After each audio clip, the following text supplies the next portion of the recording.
Room service? Yeah, Norm here. I'd like to get a nice tall lemonade and 3 Turkish towels. Thanks. Oh, you're here. Well, we're just having a little bit of fun with today's new Yankee Workshop project, which is this chaise lounge.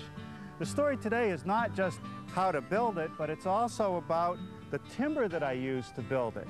It's recycled redwood timber that came from a railroad trestle that's being salvaged on the Great Salt Lake out in Utah.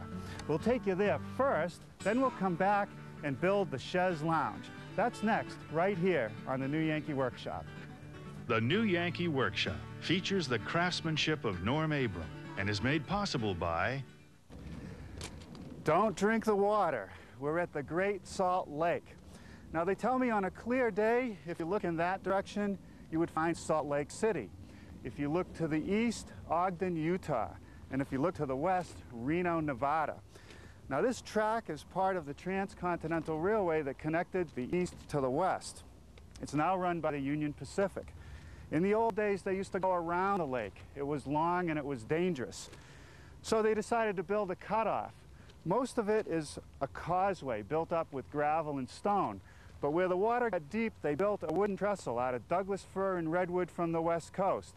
And we're here today to look at that timber. Boy, look what happens when salt comes in contact with metal. Morning. Morning. Ready to go? Yep.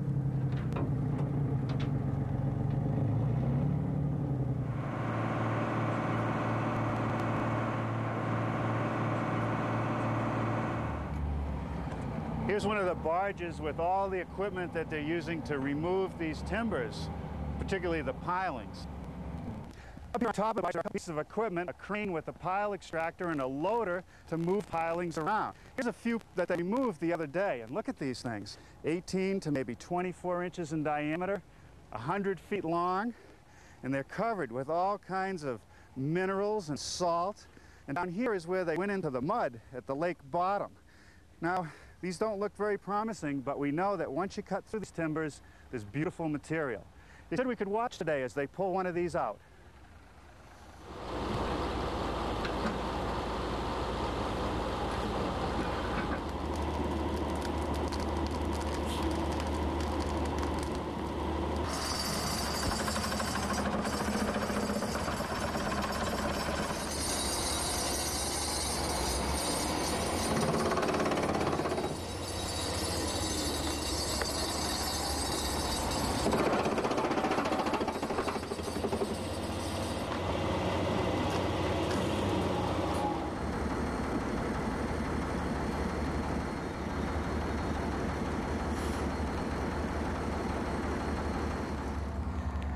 Once the pilings are brought ashore, they're cut into links, and eventually they'll reach this station where they're power washed down, and this workman is looking for bits of metal before it heads off to the saw.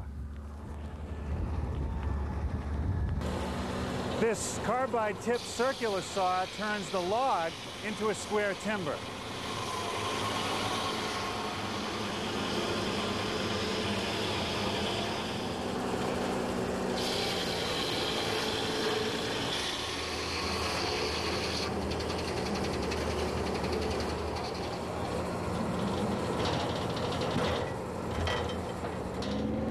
Other parts of the trestle are filled with rods and bolts and nails. And at this station is where they get removed. This ingenious machine was developed by one of the workmen.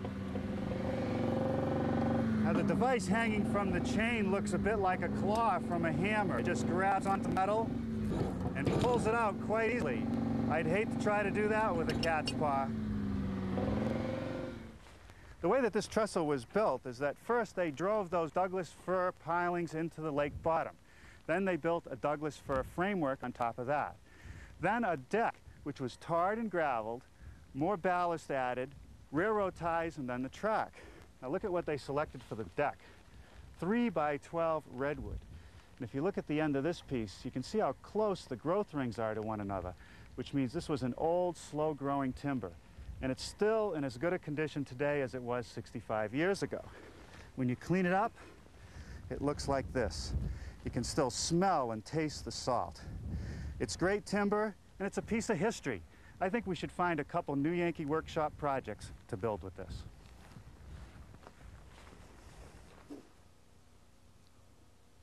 I can taste the salt.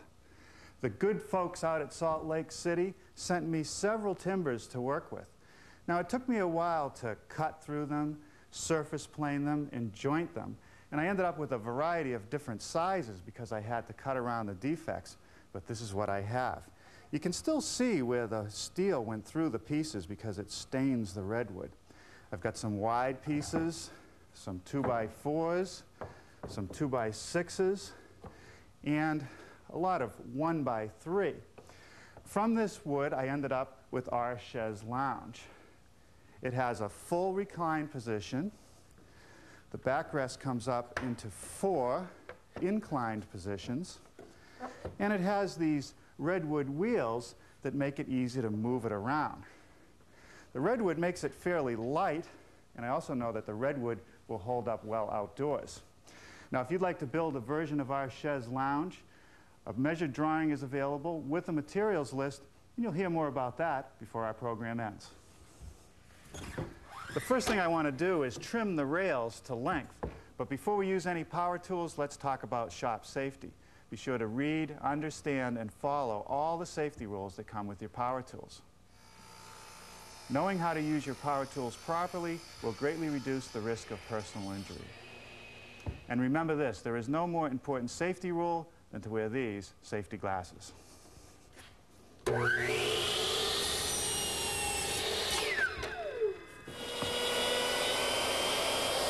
laid out the rails for a series of mortises which receive tenons on the ends of the slats that go across the chaise.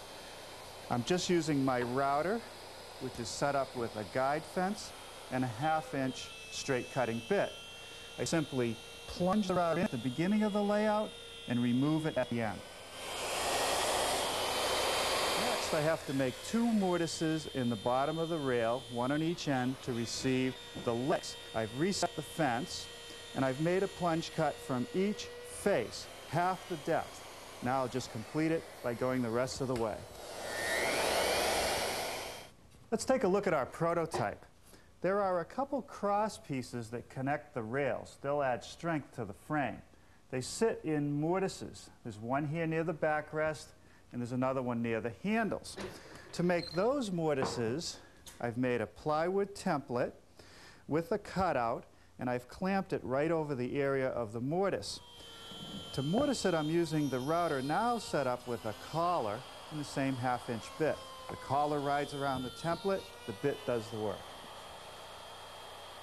That hole is for a carriage bolt, which allows the backrest to pivot. I want to drill it now at the drill press rather than later freehand because I want it to be perfectly square and straight.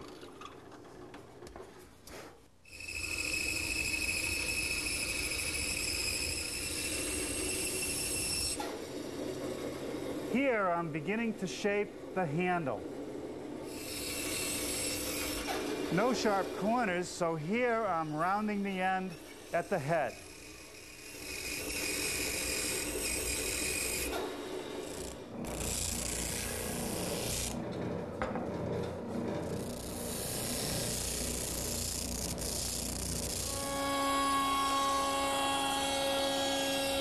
To ease the top edges of each rail, I'm using a portion of a 1-inch radius router bit in my router table.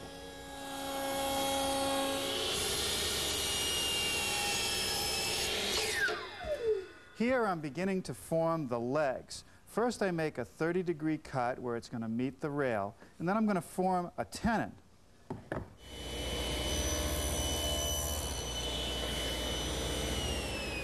Shoulder cuts are next. I've set the saw so that it's a 1/2-inch above the table. I've adjusted the fence for a 1.5-inch long tenon, and I'm using my miter gauge set at 30 degrees. I make a cut on one face. To make the shoulder cut on the opposite face, I have to turn the miter gauge so that it's 30 degrees on the other side of 0. My tenoning jig holds the piece securely as I make the cheek cuts for each tenon.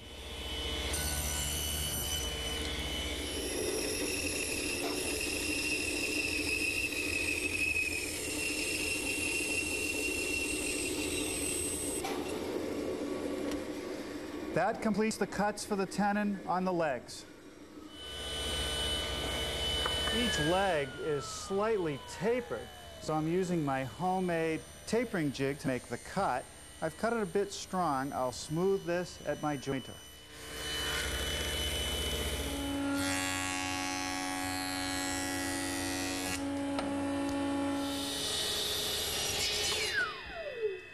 That's one of 2 cuts needed to complete the front legs. Now I'll swing the miter box to 0 and make the final cut.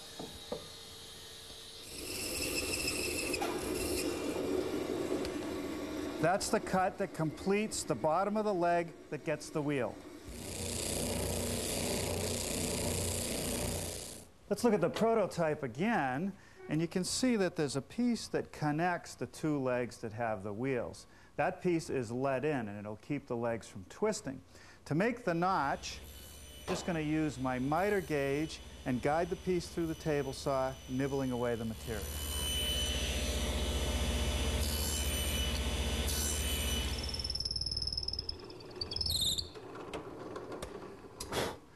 That'll be the hole for the bolt that will become the axle for the wheel. Here I'm knocking the corners off of the tenons on the leg because the tenons have to fit into round mortises in the rail. Next in order is to route the bottom edge of the rail and all the edges of each slat. The time to do that is now because once the slats are installed, we won't be able to fit the router in there.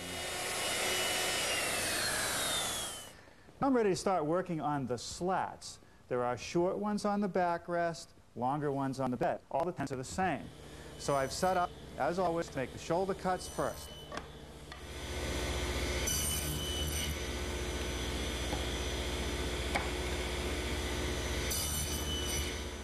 I have a similar problem with the tenons on the slats as I did with the legs. The square tenon can't fit into the rounded mortise. So I need to knock the corners off, and I've set up a quick way to do that at the table saw. I have a straight edge clamped down, and it just reveals a tiny bit of saw blade. The fence is set away the same distance as the shoulder cut, so if I just slide the piece in, it'll knock off corners, and that gives me a tenon that will easily fit in the mortise. 1/4-inch radius round over bit in the router table does a quick job of easing the edges on the slats. The last milling step before we can do some assembly is to make a nut in this cross piece and just trim the corner so it'll fit into the mortise. As usual, I'll just nibble away the material at the table saw. Well, the trick here is to get all the pieces glued together and clamped before the glue dries out. I'm going to have to move along fairly quickly. For the slats, I'm just using a weatherproof 1-part carpenter's glue.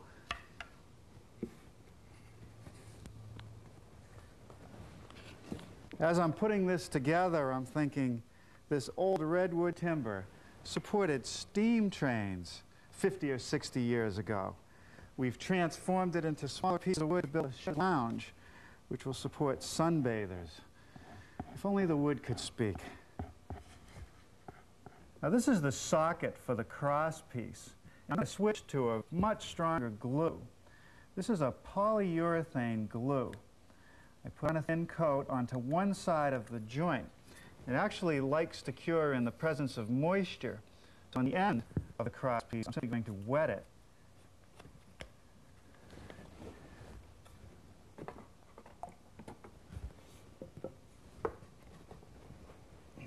Okay. And the trick here is that these slats are so close together that it takes a little patience to get them engaged, and then you can start to set them. All right, success. Now a couple clamps.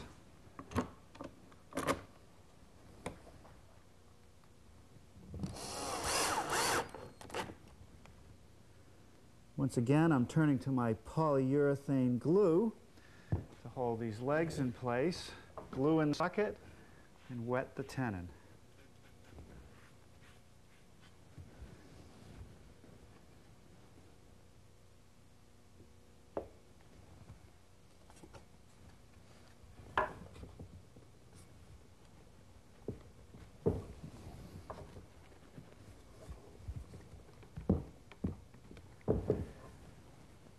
Now we'll clamp this in place because that polyurethane glue actually expands quite a bit as it cures.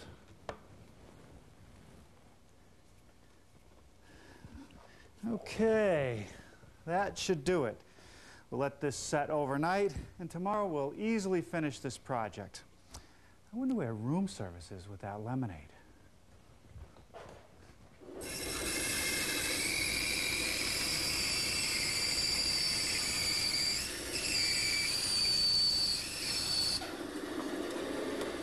Well, good morning. I thought I'd get started today making the wheels for our chaise lounge. I have a nice thick piece of redwood that I milled out of that salvage material. I want the wheel to be wide so that I have a lot of bearing surface on the ground. I'm going to rough out, leaving the line.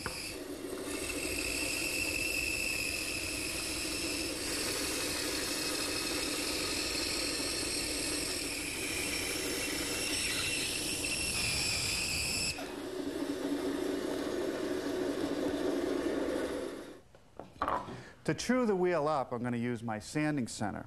I start by taking this locator and just tap it into the center of the blank. Now that locator rides in this slot, and I've set this stop for a 6-inch diameter. I bring the wheel towards the stop, into the sandpaper, and then spin it around, giving me a perfect circle.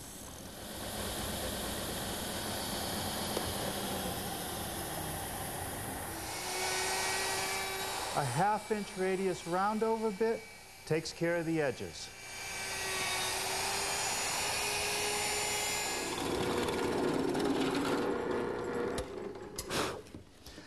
The axle for the wheel will be a threaded bolt, and I'm afraid that bolt will wear away the redwood. So I've drilled a hole large enough to install a piece of heavy-duty electrical PVC conduit, and that'll act like a bushing. To secure the piece of conduit in the wheel, I mixed up some 2-part quick-setting epoxy, and I'll just set it in place and wait till it dries. The sides of the backrest are some 1-inch wide pieces of redwood. I've mortised them for the slats, just as I did earlier, and I've drilled a hole for the pivot point. Once again, I'm using some of my weatherproof glue to join the tenons and the mortises.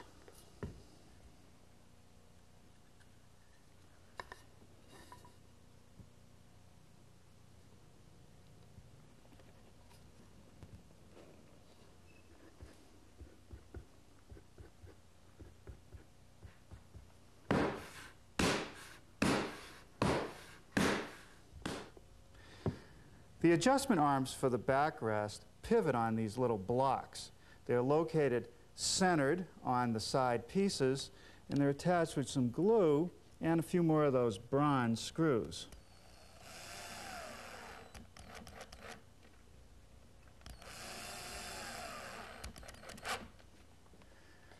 Now let's get back to the wheels. After the epoxy set up, I ground off the excess with my sander. The axle is going to be this 1/2-inch carriage bolt. Then I'm going to have a 5/8-inch washer, which slips over that first, through the wheel. On the other side, a 1/2-inch washer and a 1/2-inch nut, which I'll just bring on far enough to let the wheel spin freely. It's a spacer to keep it away from the leg. That goes right about there.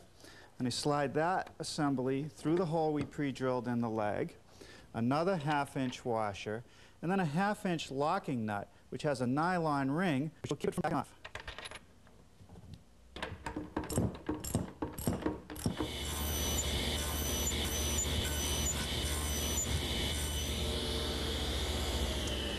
This is one of the 3 pieces that makes up the backrest support assembly.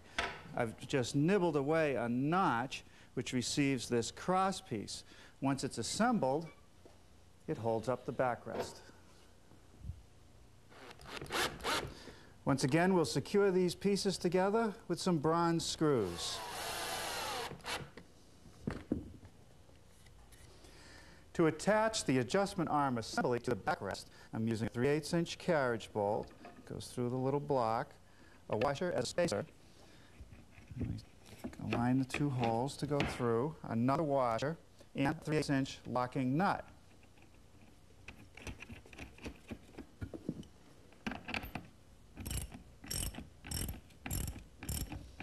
The backrest gets attached to the base of the lounge with a little bit longer carriage bolt, another washer as a spacer, and it goes all the way through with one more washer and another locking nut.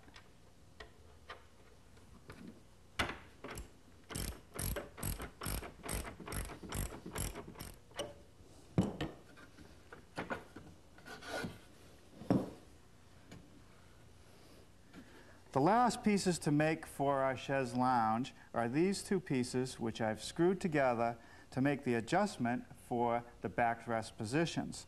I'll take them apart after I cut them out.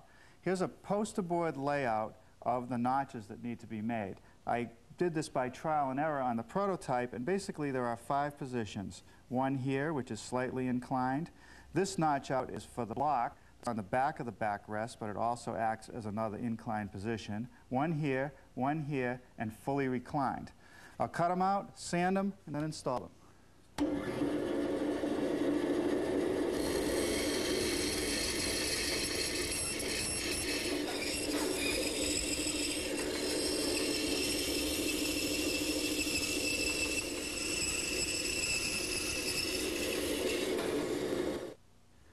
I want to make sure that I glue this piece, and I located several screws and put them at the most critical points where the stress will be the most. I don't want this piece to break.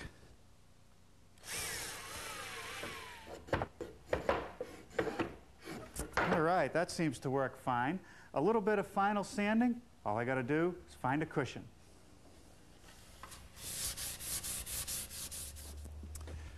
Let's try this out for size. I picked it up at my local patio and garden furniture shop. It feels pretty good, nice and comfortable. You know what I like the most about this project is remembering where the wood came from. That was quite a story. Now let me show you what we're going to build next time. How about a roll-top desk made out of white oak? Now it's a very ambitious project, so it's going to take 2 episodes to complete it. But it's worth it, don't you think? I'll show you how to build it next time right here on the New Yankee Workshop. The New Yankee Workshop is made possible by